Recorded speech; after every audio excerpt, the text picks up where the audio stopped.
February 26th, 2024. A quiet Tennessee neighborhood was asleep. Around 3 a.m., neighbors heard car noises around Sebastian Rogers' house. They just thought it was someone drunk driving and not knowing their way out, or someone coming home late from work.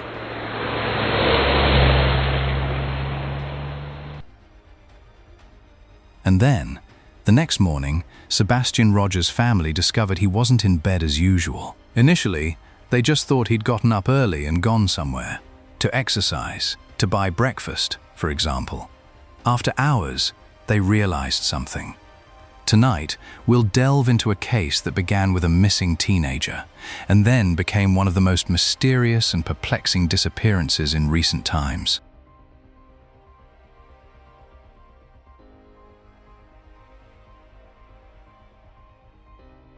The strangest thing about Sebastian Rogers isn't that he disappeared, it's that almost everything about his life suggested he wouldn't. At 15 years old, Sebastian lived on Stafford Court in Hendersonville, Tennessee, with his mother, Katie Proudfoot, and stepfather, Chris Proudfoot.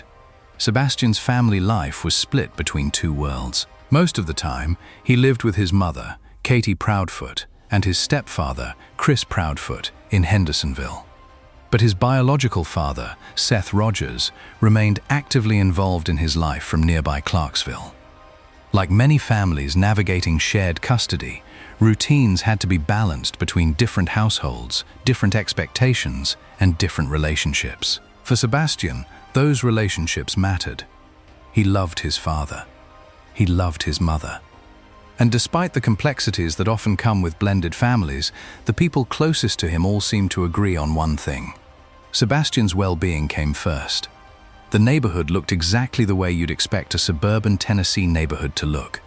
Quiet, predictable, ordinary. The kind of place where people worry about school schedules and grocery lists, not missing children. And in many ways, Sebastian's life followed a routine too. He was autistic and lived with a rare genetic condition called 6q27 deletion syndrome. The world could sometimes feel overwhelming, but routines helped. Familiar things helped. The people who knew Sebastian best understood that. He loved video games, especially his Nintendo Switch. He enjoyed bowling. He liked being outdoors. He loved animals, particularly cats. His favorite color was green. And if you spent enough time around him, you'd quickly notice something else. Sebastian liked knowing where things belonged. His glasses, his belongings, his routines. His world made sense when the pieces stayed where they were supposed to be. His father, Seth Rogers, later described him as a bright light, funny, energetic, sometimes mischievous. The kind of kid who could make people laugh when they weren't expecting it. He wasn't known for running away. He wasn't known for wandering off. And he certainly wasn't known for leaving without the things he depended on every day. Which is why, when investigators eventually began reconstructing Sebastian's final days, they kept returning to the same conclusion. Something about this story didn't fit, because by early 2024, Sebastian wasn't standing at the edge of his life. He was standing at the beginning of a new chapter. Discussions about spending more time with his biological father had become increasingly important. A different routine may have been ahead, a different future. Maybe even a fresh start.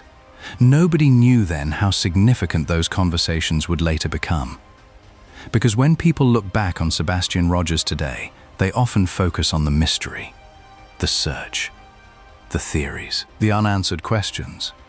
But before all of that, there was simply a 15-year-old boy with plans. A boy who expected tomorrow to arrive. And on the night of February 25th, 2024, tomorrow seemed no different than any other day, until morning came, and Sebastian Rogers was gone. February 25th, 2024 didn't feel like the beginning of a mystery. It felt like an ordinary Sunday. Sebastian spent the day with his mother, Katie. They went shopping, played a few games of bowling, and later sat down for dinner at Texas Roadhouse. Nothing dramatic happened. No argument, no emotional goodbye. No sign that anything was about to change. Just a mother and son sharing the kind of afternoon most people would forget by the following week. By evening, They were back home on Stafford Court. The neighborhood was quiet. The school week was waiting. Tomorrow was supposed to be another normal day. Sebastian changed into comfortable clothes and settled into his usual routine. At some point later that night, Katie heard a loud noise coming from his bedroom. A heavy thump. The kind of sound that instantly makes a parent stop what they're doing. She called out, "Sebastian, you okay?" A voice answered back. "Yeah." That was enough. The moment passed. Like thousands of similar moments in homes across America every night. Nothing seemed unusual. Nothing seemed urgent. Hours later, the house grew quiet. Katie eventually went to bed, expecting to see her son in the morning. Instead, she woke up to something she still can't explain. Sebastian wasn't in his room. At first, it may not have seemed alarming. Teenagers move around the house. They grab a snack. They wake up early.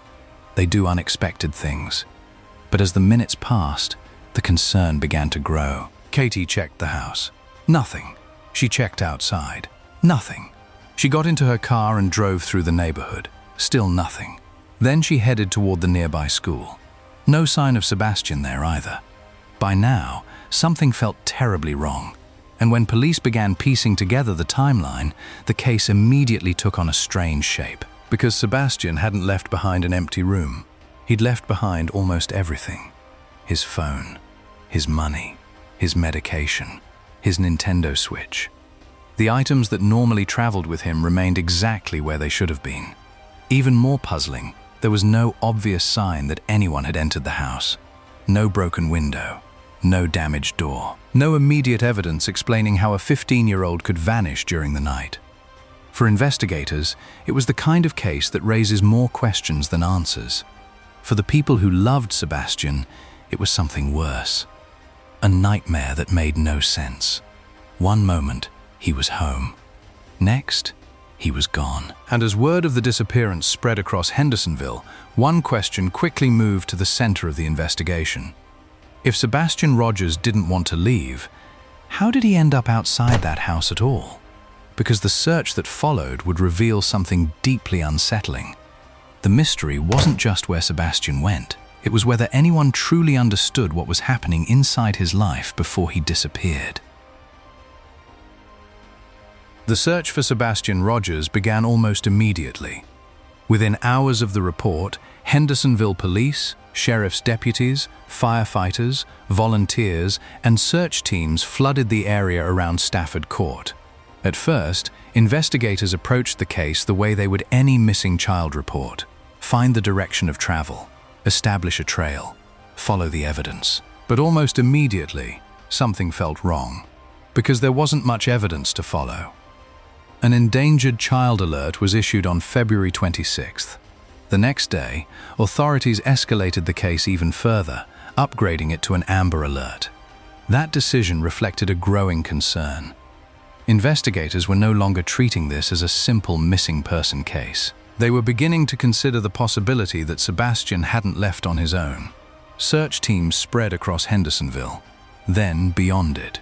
Helicopters scanned from above. Drones searched wooded areas. ATVs moved through difficult terrain. Volunteers walked mile after mile. Every pond, creek, drainage area, and patch of woods became a potential clue. And still, nothing. No backpack, no clothing, no personal items, no confirmed sighting, no trail. Then came one of the most frustrating discoveries of all. The search dogs struggled to find a scent. Not a weak trail. Not a trail that ended somewhere suspicious. Almost no usable trail at all. For experienced search personnel, that raised uncomfortable questions. Because people usually leave traces, especially a 15-year-old boy walking through neighborhoods, fields, or woods. Sebastian seemed to have vanished without creating the evidence investigators normally depend on. As the days turned into weeks, the search expanded. Authorities searched thousands of acres. Nearby ponds were drained. Private properties were checked. Landfills were examined as a precaution. Volunteers continued showing up long after most missing person searches begin to fade. Yet the result remained exactly the same. Nothing.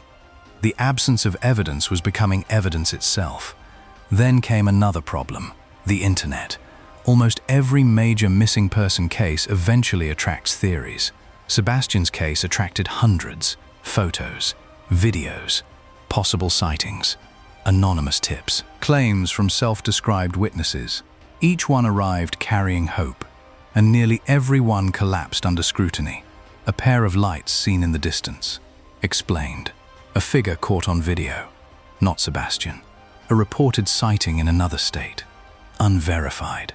Again and again, investigators chased possibilities that ultimately led nowhere, and with every dead end, frustration grew. Nobody felt that frustration more than Sebastian's biological father, Seth Rogers. While official searches continued, Seth launched efforts of his own. He organized independent search operations, worked with volunteers, pushed for additional resources, and repeatedly challenged investigators to keep pressure on the case. Because from his perspective, every day without answers was another day his son remained lost. Outside organizations became involved. The FBI provided assistance. Specialized behavioral analysts reviewed the case. Experts examined whether Sebastian's autism might help explain certain possibilities. Could he have wandered farther than expected? Could he have been drawn toward water? Could investigators be searching in the wrong places entirely? Every possibility was considered.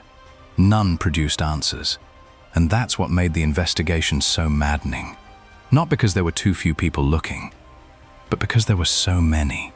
Hundreds of searchers, thousands of acres, federal resources, national attention. Yet the case seemed frozen at the exact same point where it began. A teenager goes to bed. A teenager disappears. And the space between those two events refuses to reveal what happened. By the spring of 2024, investigators found themselves facing a reality no one wanted to accept. The search wasn't suffering from a lack of effort. It was suffering from a lack of evidence. No clear suspect. No confirmed crime scene. No verified sighting. No explanation. Just questions. And the deeper investigators looked, the more those questions began leading back toward the people who knew Sebastian best. Because if the ground couldn't explain where he went, maybe the answers weren't hidden in the woods at all. As the weeks passed, investigators found themselves facing a frustrating reality. The search had produced almost nothing. No trail. No confirmed sighting. No physical evidence explaining where Sebastian Rogers had gone. So attention naturally returned to the last place he was known to be, home. And that's where the case became far more complicated. On paper, Sebastian's family situation wasn't unusual. He lived primarily with his mother, Katie Proudfoot, and stepfather, Chris Proudfoot, in Hendersonville. His biological father, Seth Rogers, lived in nearby Clarksville and remained actively involved in his son's life. Like thousands of families across America, they were navigating the challenges of co-parenting, shared custody, and raising a teenager with unique needs. None of that was suspicious, at least not by itself. But investigators weren't looking at one detail. They were looking at the entire picture. And the closer they looked, the more questions emerged. One of the first involved reports that had surfaced before Sebastian disappeared. Over time, child welfare authorities had received complaints involving the household.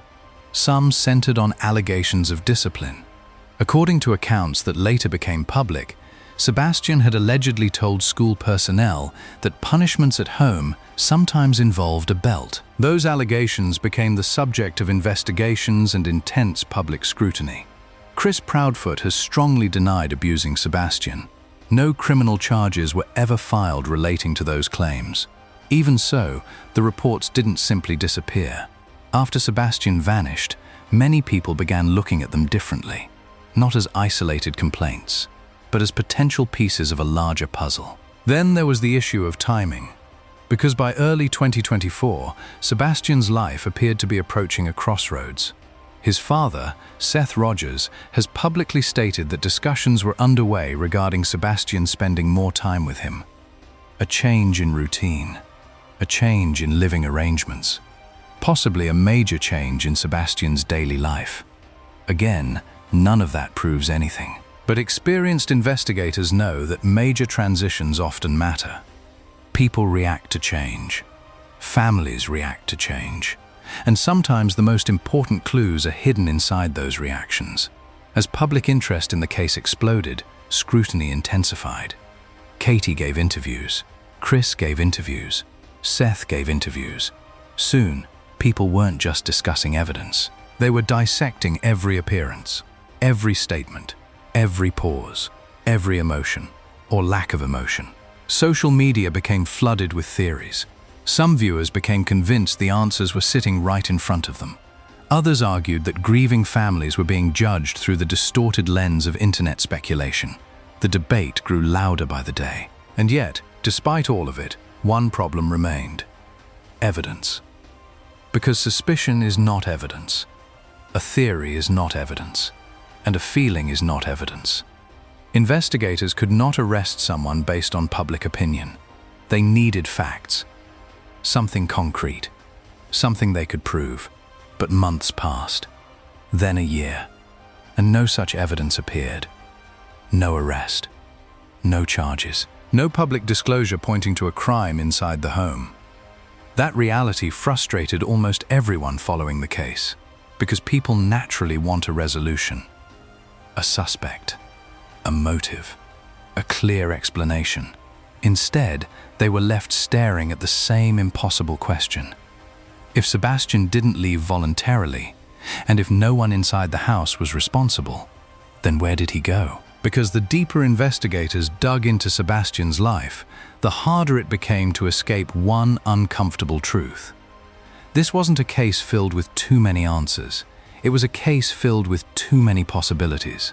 And somewhere between those possibilities was the truth. A truth that, even now, remains hidden. The question is whether it's being hidden by circumstance, or by someone who has never told investigators what really happened that night. More than a year after Sebastian Rogers vanished, investigators still face the same problem. Every explanation seems possible, until you look at it closely. Then the cracks begin to show. The first possibility is the one investigators considered from the beginning. What if Sebastian left on his own? For many children with autism, wandering is a very real concern. Experts often point out that some autistic children can unexpectedly leave familiar environments, sometimes traveling surprising distances without fully understanding the danger around them. Water, woods, roads. They can become points of attraction. And at first glance, Sebastian's disappearance appears to fit that possibility. A teenager leaves home during the night, becomes disoriented, and is never found. Simple. Except this case is anything but simple, because the more people learned about Sebastian, the harder that explanation became to accept. His father has repeatedly argued that Sebastian was not known for wandering. Routine mattered to him. Familiarity mattered to him. And perhaps most importantly, Sebastian left without things he relied on every day. His glasses, his medication, his belongings. Even his shoes remained behind. For many observers, that creates an uncomfortable contradiction. If he voluntarily left the house, why did he leave in a way that seems completely inconsistent with who he was? Then there is the possibility that someone took him. After all, authorities escalated the case to an Amber Alert only one day after he was reported missing. That decision reflected a concern investigators could not ignore. The possibility that Sebastian's disappearance involved another person. But that theory creates its own problems. No confirmed intruder, no obvious sign of forced entry, no vehicle captured arriving at the home, no witness reporting a suspicious encounter. If an abduction occurred, it appears to have happened with remarkable precision, almost as though the person responsible knew exactly what they were doing. And that leads to the theory that generates the most debate. Not because it is supported by public evidence, but because it is supported by public suspicion. The possibility that someone close to Sebastian knows more than they have said. Over the months following his disappearance, countless online discussions focused on family dynamics, custody disagreements, past allegations, public statements, perceived inconsistencies. Every detail was examined. every interview dissected, every word analyzed. Yet despite all of that scrutiny, investigators have never publicly announced evidence proving that anyone in Sebastian's family harmed him. That distinction matters, because suspicion fills the internet, evidence fills courtrooms, and those are not the same thing. Then there is another possibility, the one people often overlook because it feels unsatisfying: an accident, a tragic chain of events that somehow escaped detection. The problem? Search teams examined enormous areas. Resources were deployed on a scale few missing person cases ever receive. And still, nothing was found. No discovery, no confirmation, no ending. Which leaves investigators trapped between possibilities. A teenager who shouldn't have vanished. A disappearance that shouldn't have happened. And a collection of theories that all seem to collide with the same obstacle: the facts. Because every road eventually leads back to the same questions. If Sebastian wandered away, why is there no trail?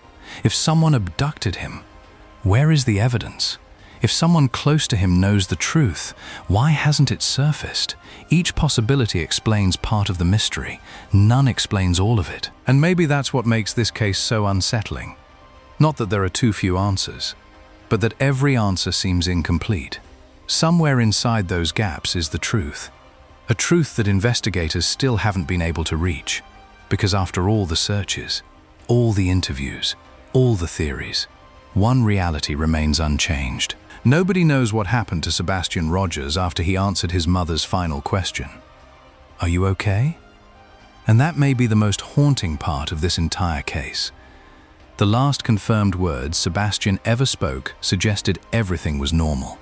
Then he disappeared, and the mystery has only grown deeper ever since. Today, more than 2 years after Sebastian Rogers disappeared, the case remains officially active.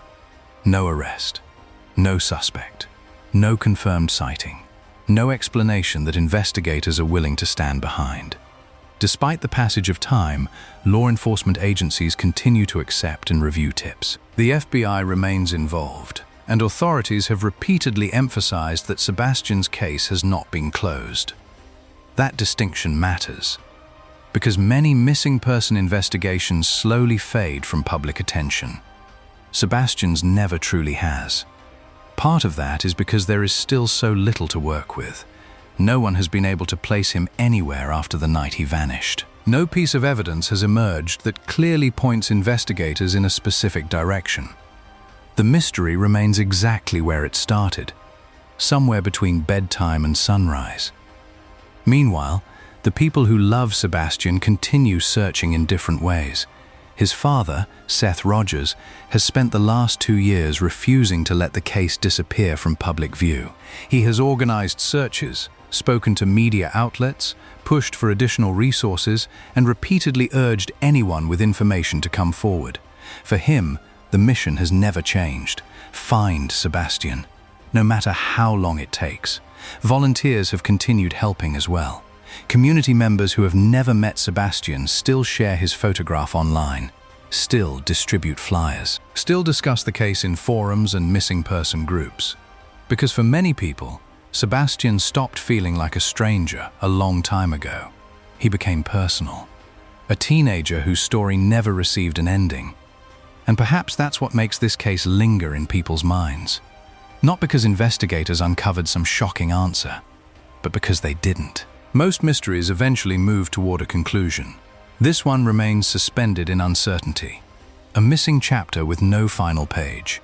Today, Sebastian would be older, closer to adulthood, experiencing milestones that should have arrived naturally. New friends, new interests, new plans. A future that should have continued moving forward. Instead, everything stopped on a February night in 2024. And the people who care about him have been forced to measure time differently ever since. Not by birthdays, not by holidays, but by another year without answers. Maybe the truth is still sitting inside a tip that seemed insignificant. Maybe someone dismissed a detail they shouldn't have. Maybe somebody knows exactly what happened and has spent the last 2 years hoping the world eventually stops asking questions. If that's true, they should know something. People are still asking. And they will keep asking. Because Sebastian Rogers is not a theory. He's not a headline. He's not a social media debate. He's a real person who never came home. And until someone can explain what happened after that final night on Stafford Court, this story remains unfinished. If you remember anything from this case, let it be that. A 15-year-old boy disappeared, and somewhere out there, the missing piece of this story still exists. If you have thoughts about what happened, leave them in the comments. And if this case stayed with you the way it stayed with us, consider sharing it. Because sometimes awareness is the only thing keeping a case alive. And for Sebastian Rogers, alive is exactly how this investigation remains.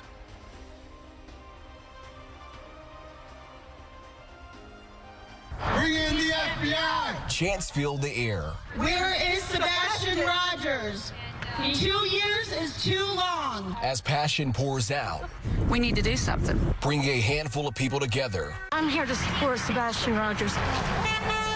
Marking 2 years since the teen with autism was last seen. This child deserves to be found. No child should be ever forgotten, and this child needs to be found. In the days that followed his disappearance, multiple law enforcement agencies conducted searches to no avail, leading supporters to call for federal authorities to take over this investigation. They need to be out here looking and searching every place. There's no reason for them to say that they just need one clue. A kid needs justice. He needs to be brought home to his dad. Sebastian, life matters! Sumner County Sheriff tells WSMV4 the case remains active and encourages people to remain vigilant. Words that have fallen flat for some 2 years later. It's frustrating that not enough's being done. They're not saying his name. Reporting in Sumner County, Jordan James, WSMV4.